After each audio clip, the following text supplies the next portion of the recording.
ಇನ್ನು ಡಿಕೆಶಿ ಹಾಗೂ ಮುನಿರತ್ನ ನಡುವೆ ಮತ್ತೆ ರೇಪಿಸ್ಟ್ ಫೈಟ್ ಶುರುವಾಗಿದೆ. ಇಂದಿನ ವಿಧಾನಸಭೆಯಲ್ಲಿ ಇಬ್ಬರ ನಡುವೆ ಜಟಾಪಟಿ ಜೋರಾಗಿತ್ತು. ಬೆಂಗಳೂರು ಅಭಿವೃದ್ಧಿ ಬಗ್ಗೆ ಮಾತನಾಡ್ತಿದ್ದ ವೇಳೆ ಡಿಕೆಶಿ ಮುನಿರತ್ನರನ್ನ ಕೆಣಕ್ಬಿಟ್ರು. ಅಶೋಕ್ಗೆ ಹೇಗೆ ಏಡ್ಸ್ ಇಂಜೆಕ್ಷನ್ ಚುಚ್ಚಿದ್ರು ಅಂತ ಎಫ್ಐಆರ್ ಇದೆ ಅಂತ ಡಿಕೆಶಿ ಮತ್ತೊಮ್ಮೆ ಹೇಳಿದ್ರು. ಇದಕ್ಕೆ ಮಧ್ಯ ಪ್ರವೇಶಿಸಿದ ಮುನಿರತ್ನ, ಏನೇನು ಆರೋಪ ಇದೆಯೋ ಎಲ್ಲ ಹೇಳ್ಬಿಡಿ, ಅಲ್ಲದೆ ನನ್ನ ಮೇಲಿನ ಆರೋಪ ಇವರು ಮಾಡಿದ ಪಾಪದ ಕೆಲಸ, ನನ್ನ ಜೈಲಿಗೆ ಕಳುಹಿಸಿದ್ದೆ ಡಿಕೆ ಶಿವಕುಮಾರ್, ಅವರಿಗೂ ಮಕ್ಕಳಿದ್ದಾರೆ, ಮಾತಾಡೋದು ಬಿಡ್ಲಿ ಅಂತ ಹೇಳಿದ್ರು. ವಿಪಕ್ಷ ನಾಯಕ ಆರ್ ಅಶೋಕ್, ಅಶ್ವಥ್ ನಾರಾಯಣ್ ಆಕ್ಷೇಪ ವ್ಯಕ್ತಪಡಿಸಿದ್ರು. ಇದೇ ವೇಳೆ ನೀನೊಬ್ಬ ರೇಪಿಸ್ಟ್ ಅಂತ ಮುನಿರತ್ನಗೆ ತಿರುಗೇನು ಕೂಡ ನೀಡಿದ್ರು ಡಿಕೆ ಶಿವಕುಮಾರ್. ಇದಾಗ್ತಾ ಇದ್ದಂತೆ ಮುನಿರತ್ನ ವರ್ತನೆ ಸರಿ ಇಲ್ಲ, ಅವರನ್ನು ಸದನದಿಂದ ಹೊರ ಹಾಕಬೇಕು ಅಂತ ಕಾಂಗ್ರೆಸ್ ಶಾಸಕರು ಆಗ್ರಹಿಸಿದ್ರು. ಅಶೋಕ್ ಅಣ್ಣಂಗೆ ಏಡ್ಸ್ ಚುಚ್ಚಕ್ಕೆ ಹೋದ ನಾನಲ್ಲ. ಏಡ್ಸ್ ಇಷ್ಟೊಂದು ಎಫ್ಐಆರ್ ಇದೆ. ಈಗ ಯಡಿಯೂರಪ್ಪನ ಮೇಲೆ ಏನಾಯ್ತು ಅಂತ ನಾನು ಹೇಳಬೇಕಾಗಿಲ್ಲ. ಮಾತಾಡಕ್ಕೆ ಅವಕಾಶ ಕೊಡ್ತೀರಾ ಇಲ್ಲ? ಮಾತಾಡಕ್ಕೆ ಕೊಡ್ತೀರಾ ಇಲ್ಲ? ಇಂಡಿವಿಜುವಲ್ ಬೇಡ, ಇದು ನಾವು ಕಾರ್ಪೊರೇಷನ್ ಕಾರ್ಪೊರೇಷನ್ ಬಗ್ಗೆ ಇಂಡಿವಿಜುವಲ್ ಆಗಿ ಬೇಡ. ಇಂಡಿವಿಜುವಲ್ ಅಂದ್ರೆ ನೀವು ನಿಮ್ದು ಅವ್ರದ್ದು ಏನಿದೆಯೋ ನಮ್ಗೆ ಗೊತ್ತಿಲ್ಲ. ಮಾತಾಡ್ಕೊಳ್ಳಿ. ಇಲ್ಲಿ ಇನ್ನು ಬಹಳಷ್ಟು ಜನ ಬಹಳ ಚರ್ಚೆ ಇದಕ್ಕೆ ಒಂದಿನ ಸಾಗಲ್ಲ, 4 ದಿನ ಬೇಕಿದೆ. ಅದಕ್ಕೆ ಸಪರೇಟ್ ಆಗಿ ಅವರಿಬ್ಬರನ್ನ ಒಂದೇ ನಿಮಿಷ ಅಧಿವೇಶನ ಮಾಡಿ, ಅವರಿಬ್ಬರಿಗೆ ಒಂದು ಅಧಿವೇಶನ ಮಾಡ್ಬಿಟ್ಟು ಅವರಿಬ್ಬರಲ್ಲಿ ಏನ್ ಬೇಕಾದ್ರೂ ಮಾಡ್ಕೊಳ್ಳಿ. ನಮ್ದು ಈಗ ಕಾರ್ಪೊರೇಷನ್ ಬಗ್ಗೆ ಏನಿದೆ ಸಂಬಂಧಪಟ್ಟಿದ್ದು ಎತ್ತಿದ್ದಾರೆ. ಪರ್ಸನಲ್ ಆಗಿ ನೀವು ಕುಂತ್ಕೊಳ್ಳಿ, ನಾನ್ ಮಾತಾಡ್ಕೊಳ್ತೀನಿ. ಇಲ್ಲ ಮುಖ್ಯಮಂತ್ರಿಗಳು ಬೆಂಗಳೂರು ಬಗ್ಗೆ ಮಾತಾಡ್ತಿರೋ ಈ ಪರ್ಸನಲ್ ವಿಚಾರ ಹೋಗ್ಬಿಟ್ಟು ಈ ಬೆಂಗಳೂರು ವಿಚಾರ ಕೈಬಿಟ್ಟು ಹೋಗುವಂತದ್ದಾಗುತ್ತೆ. ದಯವಿಟ್ಟು ಸರ್ ಕುತ್ಕೊಳ್ಳಿ ಸರ್. ಇದು ಎಂಎಲ್ಎಗಳು ನಾಳೆ ದಿನ ಎಲ್ಲರೂ ಎಂಎಲ್ಎಗಳಿಗೆ ಡ್ಯಾಮೇಜ್ ಮಾಡ್ತಾರೆ. ಇವತ್ತು ಇಲ್ಲಿರ್ಬೋದು, ನಾಳೆ ಅಲ್ಲಿರ್ಬೋದು. ಇದು ಸ್ಪಷ್ಟವಾಗಿ ಒಂದು ಉತ್ತರ ಸಿಗ್ಬೇಕು. ಸರ್ ಕುತ್ಕೊಳ್ಳಿ ಸರ್, ಒಂದ್ ನಿಮಿಷ. ಸಭಾಧ್ಯಕ್ಷರೇ,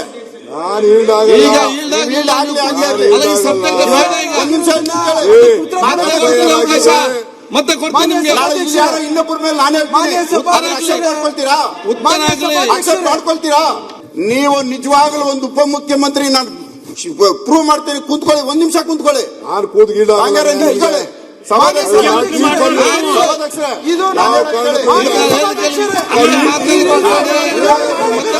ಇವರು ಮಾಡಿರುವಂತ ಪಾಪ ಕೆಲಸ ಇದು.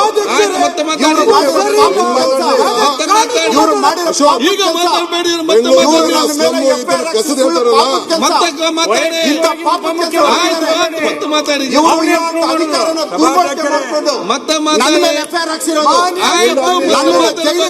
ಪಾಪದ ಕೆಲಸ.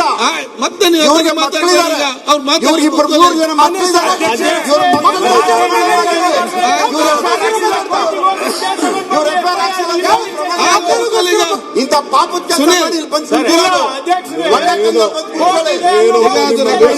ಪಾಪದ ಕೆಲಸ ನಾನಿಲ್ಲ ಅಂದ್ಬಿಟ್ಟು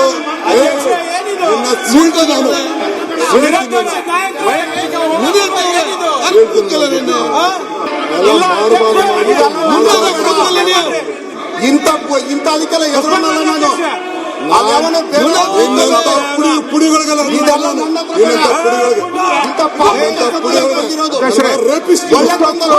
ಒಳ್ಳೆ ಚರ್ಚೆ ಆಯ್ತು. ಎಷ್ಟು ಮನೆ ಒಳ್ಳೆ ಚರ್ಚೆ ಆಯ್ತು.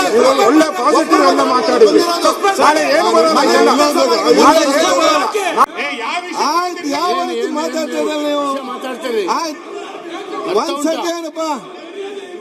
ಒಂದ್ ಸೆಕೆಂಡ್. ಈಗಿನ ಕಾಲದಲ್ಲಿ ಪ್ರತಿಯೊಬ್ಬರು ಕೆಮಿಕಲ್ ಮಿಶ್ರಣ ಆಹಾರ ತಿಂದು BP ಶುಗರ್ ಬಂತು ಅಂತ ಚಿಂತೆ ಮಾಡ್ತಾರೆ. 24 ಧಾನ್ಯಗಳನ್ನ ನೀರಿನಲ್ಲಿ ನೆನೆಸಿ ನೆರಳಿನಲ್ಲಿ ಒಣಗಿಸಿ ಮಣ್ಣಿನ ಮಡಿಕೆಯಲ್ಲಿ ಹದವಾಗಿ ಹುರಿದು ಸಾಂಪ್ರದಾಯಿಕ ಪದ್ಧತಿಯಲ್ಲಿ ತಯಾರಾಗಿದೆ ಜೀನಿ. BP ಶುಗರ್ ದೂರ ಆಗ್ಬೇಕು ಅಂದ್ರೆ ಪ್ರತಿದಿನ ಜೀನಿ ಕುಡಿಯಿರಿ. ಏನ್ ಕೇಳಿದ್ದಾರೆ, ನಾನು ಉತ್ತರ ಏನ್ ಕೊಡ್ಬೇಕು? ಆ ದೊಡ್ಡತನ ಅವ್ರು ಕಲಿಬೇಕಾಯ್ತು. ಅದನ್ನ ಬಿಟ್ಟು ಸಣ್ಣ ಕೀಳು ಮಟ್ಟದಲ್ಲಿ ಇವರೇ ಕೇಸ್ಗಳು ಹಾಕ್ಸಿ, ಇವರೇ FIR ಹಾಕ್ಸಿ, ಇವ್ರು FIR ನಿಂತ್ಕೊಂಡ್ಬಂದು ಇವತ್ತು ಮಾತಾಡ್ತಾರೆ ಅಂದರೆ ಇಂಥವ್ರ ಕೈಗೆ ರಾಜ್ಯ ಏನಾಗ್ಬೋದು ಅನ್ನೋದು ಯೋಚನೆ ಮಾಡಬೇಕು. ಒಬ್ಬ ಶಾಸಕನಾಗಿ ನನಗೆ ಉತ್ತರ ಕೊಡಲಿ. ಡೆವಲಪ್ಮೆಂಟ್ ಇದು. ಮುನಿರತ್ನ ಈ ಪ್ರಶ್ನೆ ಕೇಳಿದರೆ ನನಗೆ ಉತ್ತರ ಕೊಡ್ತಾ ಇದ್ದೀನಿ. ಉತ್ತರ ಕೊಡೋಕ್ಕಾಗದೆ ಅದಕ್ಕೆ ಸುತ್ತಿ ಬಳಸಿ ಸಭೆನೆಲ್ಲ ಹಾಳು ಮಾಡಿ ಉತ್ತರ ಕೊಡೋಕ್ಕಾಗದೆ ಸುಮ್ಮನೆ ಕೂತಿದ್ದಾರೆ. ಇದನ್ನೆಲ್ಲ ಮಾಧ್ಯಮದಲ್ಲಿ ತಾವು ಗಮನಿಸಿದ್ದೀರಿ. ಒಂದು ನ್ಯಾಯಯುತವಾಗಿ ಉತ್ತರ ಕೊಟ್ಟು ಬೆಂಗಳೂರು ಒಳ್ಳೇದು ಬಯಸೋಂಗಾಗಿರ್ಬೇಕು. ಭ್ರಷ್ಟಾಚಾರ ತುಂಬಿ ತುಳುಕ್ತಾ ಇದೆ, ನಾನು ಅದ್ರ ಬಗ್ಗೆ ಚರ್ಚೆ ಮಾಡಿದ್ದೀನಿ. ಅದಕ್ಕೆ ಉತ್ತರ ಕೊಡೋಕ್ಕಾಗದೆ ಇವತ್ತು ಈ ರೀತಿ ಒಂದು ಗಲಭೆ ಎಬ್ಬರಿಸಿ ಸಭೆನ ಹಾಳು ಮಾಡಿ. ಮೇಡಮ್, ತೀರಾ ವೈಯಕ್ತಿಕ ದಾಳಿ, ಅಸಹ್ಯ ಪದಗಳು ಸದನದಲ್ಲಿ ಏನಿದು ಮಾತುಗಳು? ರೇಪಿಸ್ಟು, ಏಡ್ಸ್ ಇಂಜೆಕ್ಷನ್ ಹಾಕ್ತೆ, ಇವೆಲ್ಲ ಎದಕ್ ಬರ್ತಾವ ಮಾತುಗಳು? ಎದಕ್ ಬರ್ತಾವ ಈ ಮಾತುಗಳು? ಮುನಿರತ್ನ ಅವರು ತಮ್ಮ ಕ್ಷೇತ್ರದ ಬಗ್ಗೆ ಏನೋ ಪ್ರಶ್ನೆ ಕೇಳಿದ್ದಾರೆ, ಅಥವಾ ತಮ್ಮ ಕ್ಷೇತ್ರದಲ್ಲಿ ಆಗ್ತಾ ಇರುವಂತಹ ತಾರತಮ್ಯದ ಬಗ್ಗೆ ಏನೋ ಮಾತಾಡಿದ್ರೆ ಅದೇ ರೀತಿಯಲ್ಲಿ ಅದೇ ಟೋನ್ ಅಲ್ಲಿ ನೀವು ಉತ್ತರ ಕೊಡ್ಬೇಕು. ಮಾನ್ಯ ಡಿ ಕೆ ಶಿವಕುಮಾರ್ ಅವರು, ನಿನ್ ರೇಪಿಸ್ಟು, ಏಡ್ಸ್ ಇಂಜೆಕ್ಷನ್ ಇವೆಲ್ಲ ಎದಕ್ ಬೇಕು? ಹೌದು, ಅವೆಲ್ಲ ಎದಕ್ ಬೇಕು ಅಂತ. ಸದನದ ಗೌರವ ಹಾಳಾಗಲ್ವಾ? ನಿಜ ಮ್ಯಾಮ್. ಇಂಥವೇ ಚರ್ಚೆ ಮಾಡೋದಕ್ಕ ನೀವು ಅಧಿವೇಶನಗಳನ್ನ ನಡೆಸೋದು? ವೈಯಕ್ತಿಕವಾಗಿ ಯಾರು ಏನ್ ಬೇಕಾದ್ರೂ ಅಲ್ಲಿ ಮಾತಾಡುವಂತಹ ಮಾತುಗಳು ನೋಡ್ರಿ ನೀವು, ಅವ್ರು ಆಡುವಂತಹ ಮಾತುಗಳು ನೋಡಿ. ಅದು ಸಿ ಟಿ ರವಿ ಅವರಾಗಿರ್ಬೋದು, ಅಥವಾ ಇವರು ಶಿವಲಿಂಗೇಗೌಡರು ಆಗಿರ್ಬೋದು, ಅಥವಾ ಡಿ ಕೆ ಶಿವಕುಮಾರ್ ಅವರಾಗಿರ್ಬೋದು. ಡಿ ಕೆ ಶಿವಕುಮಾರ್ ಅವರು DCM ಆದ ಮಾತ್ರಕ್ಕೆ ಏನ್ ಬೇಕಾದ್ರೂ ಮಾತಾಡ್ಬಹುದಂತ ಏನು ಇಲ್ಲ. ಆಮೇಲೆ ಸದನದ ಕಡತದ ಒಳಗಡೆ ಇಂತಹ ಮಾತುಗಳೆಲ್ಲ ರಿಜಿಸ್ಟರ್ ಆಗ್ತಾ ಹೋದ್ರೆ ನಮ್ಮ ವಿಧಾನಸೌಧದ ಕಾರ್ಯಕಲಾಪಗಳ ಬಗ್ಗೆ ನಾಳೆ ಒಂದು 10 ವರ್ಷ ಆದ್ಮೇಲೆ ಯಾರಾದ್ರೂ ತೆಗೆದು ನೋಡಿದ್ರೆ ಅದೆಲ್ಲ ಕಡತದಲ್ಲಿ ಸೇರ್ಸಲ್ಲ, ಅದು ಬೇರೆ ಅಸಂಸದೀಯ ಪದಗಳು ಅವೆಲ್ಲ.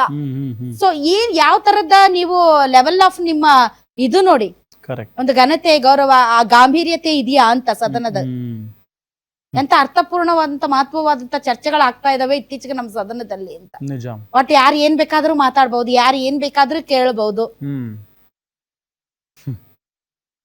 ನೀನ್ ರೇಪಿಸ್ಟು, ನೀನ್ ರೇಪಿಸ್ಟು, ನೀನ್ ರೇಪಿಸ್ಟು. ಏನ್ ರೇಪಿಸ್ಟ್ ಅಂದ್ರೆ? ಹಂಗಾದ್ರೆ ರೇಪಿಸ್ಟ್ ನ ಯಾಕೆ ಇಟ್ಕೊಂಡಿದ್ದೀರಾ ನೀವು ಸದನದಲ್ಲಿ? ಹೌದು, ರೇಪಿಸ್ಟ್ ಆದ್ರೆ ಯಾಕೆ ಇಟ್ಕೊಂಡಿದ್ದೀರಾ ಸದನದಲ್ಲಿ? ಹೆಂಗ್ ಬಿಟ್ಕೊಂಡ್ರಿ ರೇಪಿಸ್ಟ್ ನ? ನಿಜ. ಹಾಗಾದ್ರೆ ಸದನಕ್ಕೆ ಒಂದು ಘನತೆ, ಗೌರವ ಇಲ್ವಾ? ಯಾರು ಬೇಕಾದ್ರೂ ಹೋಗಿ ಕುತ್ಕೋಬಹುದಾ?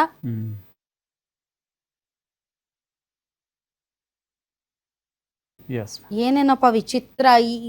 ಆಗ್ಬೇಕಾಗಿರೋ ಕೆಲಸಗಳ ಬಗ್ಗೆ ಮಾತಾಡಿ, ಈ ರಾಜ್ಯದ ಸಮಸ್ಯೆಗಳ ಬಗ್ಗೆ ಮಾತಾಡಿ, ರಾಜ್ಯಕ್ಕೆ ನೀವೇನ್ ಮಾಡ್ತಾ ಇದ್ದೀರಿ ಅನ್ನೋದ್ರ ಬಗ್ಗೆ ಮಾತಾಡಿ, ಬೆಂಗಳೂರಿಗೆ ನಿಮ್ಮ ಒಂದು ಕನಸೇನು, GBA ನ ಇನ್ನು ಯಾವ ಲೆವೆಲ್ ತಾವು ತಗೊಂಡು ಹೋಗ್ತೀರಿ, ಬೆಂಗಳೂರಿನ ಬಗ್ಗೆ ಅಪಾರವಾದಂತಹ ದೂರದೃಷ್ಟಿಯನ್ನ ಹೊಂದಿರುವಂತಹ ಡಿ ಕೆ ಶಿವಕುಮಾರ್ ಅವರು ತಾನು ಹೇಗೆ ಏನು ಮಾತಾಡ್ತಾ ಇದ್ದಾರೆ, ಮಾತಾಡ್ಲಿ, ಬೇಡ ಅಂತ ಅಂದಿಲ್ಲ.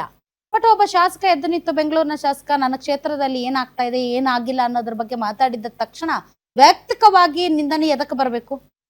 ಆ ಕಡೆ ಮುನಿರತ್ನ ಅವ್ರು, ನಿಮ್ಗೂ 3 ಜನ ಮಕ್ಕಳಿದ್ದಾರೆ, ನಿಮ್ಗೂ 3 ಜನ ಮಕ್ಕಳನ್ನ ಎದಕ್ ಕರ್ಕೊಂಡ್ ಬರ್ತೀರಿ? ಎದಕ್ ಕರ್ಕೊಂಡ್ ಬರ್ತೀರಿ? ಮೊನ್ನೆ ಶಿವಲಿಂಗೇಗೌಡರು, ನಿನ್ ಹೆಂಡತಿ, ತಹಶೀಲ್ದಾರು, ನಿನ್ ಹೆಂಡತಿ, ಇವ್ರು ನೋಡಿದ್ರೆ ನಿಮ್ ಮಕ್ಕಳು ಫುಟ್ಪಾತ್ ಅಲ್ಲಿ ಓಡಾಡೋ ಜನ ಕೂಡ ಹಿಂಗ್ ಮಾತಾಡಲ್ಲ ನಿಮ್ ತರ, ನಿಮ್ ರಾಜಕಾರಣಿಗಳ ತರ. ಅದ್ರಲ್ಲೂ ಕೂಡ ನೀವು ಮಿನಿಸ್ಟರ್ಸ್ಗಳಾಗಿರೋರು, ನಾಳೆ ಮುಖ್ಯಮಂತ್ರಿಗಳಾಗೋಕ್ ಹೊರಟಿದ್ದೀರಿ ತಾವುಗಳೆಲ್ಲ. ಫುಟ್ಪಾತ್ ಅಲ್ಲಿ ಹೋಗುವಂತ ಕಾಮನ್ ಮೆನ್ ಕೂಡ ಹಿಂಗ್ ಮಾತಾಡೋದಿಲ್ಲ. ಆ ಲೆವೆಲ್ಗೆ ತಾವು ಮಾತಾಡ್ತೀರಿ. ನಿನ್ ಹೆಂಡತಿ, ನಿನ್ ಮಕ್ಕಳು, ನೀನೊಬ್ಬ ರೇಪಿಸ್ಟು, ಏಡ್ಸ್ ಇಂಜೆಕ್ಷನ್ ಕೊಡ್ತೀಯಾ? ಏನ್ ಅಸಹ್ಯ ಇದು ಕೇಳಿಸ್ಕೊಳ್ಳೋದು. ದಮ್ ತೋರ್ಸ್ಲಾ, ತಾಕತ್ ತೋರ್ಸ್ಲಾ. ದಮ್ಮು ತಾಕತ್ತು ರಾಜ್ಯದ ಅಭಿವೃದ್ಧಿಗೆ ತೋರಿಸಿ, ದಮ್ಮು ತಾಕತ್ತು ಜನರ ಸಮಸ್ಯೆಗಳನ್ನ ಬಗೆಹರಿಸೋದಕ್ಕೆ ತೋರಿಸಿ, ದಮ್ಮು ತಾಕತ್ತು ಇಡೀ ಭಾರತದಲ್ಲಿ ಕರ್ನಾಟಕ ಯಾವ ರೀತಿ ಈ ಹಿಂದೆ ತುಂಬಾ ತನ್ನ ಹಿರಿಮೆಗೆರಿಮೆನ ಹೆಚ್ಚು ಮಾಡ್ಕೊಂಡಿತ್ತೋ ಅದೇ ರೀತಿ ಇವತ್ತು ಎಲ್ಲಾ ಕಡೆಯಿಂದನೂ ಬೆಂಗಳೂರಿನ ಬಗ್ಗೆ ಬೇರೆ ಬೇರೆ ಬೇರೆ ರೀತಿಯಾದಂತ ಮಾತುಗಳನ್ನ ಕೇಳ್ತಿದೀವಿ. ಅಂತದಾಗದೇ ಇರೋ ರೀತಿಯಲ್ಲಿ ಹೇಗೆ ಈ ಬೆಂಗಳೂರಿನ ಈ ಹಿಂದಿನ ಗತವೈಭವವನ್ನ ಮರುಕಳಿಸುವಂತೆ ಮಾಡಬೇಕು ಅನ್ನೋದರ ಬಗ್ಗೆ ದಮ್ಮು ತಾಕತ್ತು ತೋರಿಸಿ. ಆ ದಮ್ಮು ತಾಕತ್ತು ತೋರ್ಸೋದ್ ಬಿಟ್ಬಿಟ್ಟು ನೀನವನು, ನೀನಿವನು, ನೀನ್ ಹಂಗೆ, ನೀನ್ ರೇಪಿಸ್ಟು, ನೀನ್ ಕಳ್ಳ, ನೀನ್ ಸುಳ್ಳ, ಬರೀ ಇಂಥವೇ ಮಾತುಗಳು ಮಾತಾಡ್ಕೊಂಡು ಅಧಿವೇಶನದ ಅಮೂಲ್ಯವಾದಂತಹ ಸಮಯವನ್ನು ಹಾಳು ಮಾಡ್ಬೇಡ್ರಿ. ದಿ ಸೇಮ್ ಟೈಮ್ ಜನರ ಹಾರ್ಡ್ ಅರ್ನ್ಡ್ ಮನಿ ಥ್ರೂ ಟ್ಯಾಕ್ಸ್ ತಾವ್ ವೇಸ್ಟ್ ಮಾಡ್ತಾ ಇದ್ದೀರಾ. ದಿನಕ್ಕೆ 30 ಲಕ್ಷನೋ 40 ಲಕ್ಷನೋ ಖರ್ಚು ಮಾಡ್ತಾ ಇದ್ದೀರಾ. ಒಳ್ಳೇದ್ ಮಾತಾಡಿ, ನಿಮಗೂ ಒಳ್ಳೇದು, ನಮಗೂ ಒಳ್ಳೇದು.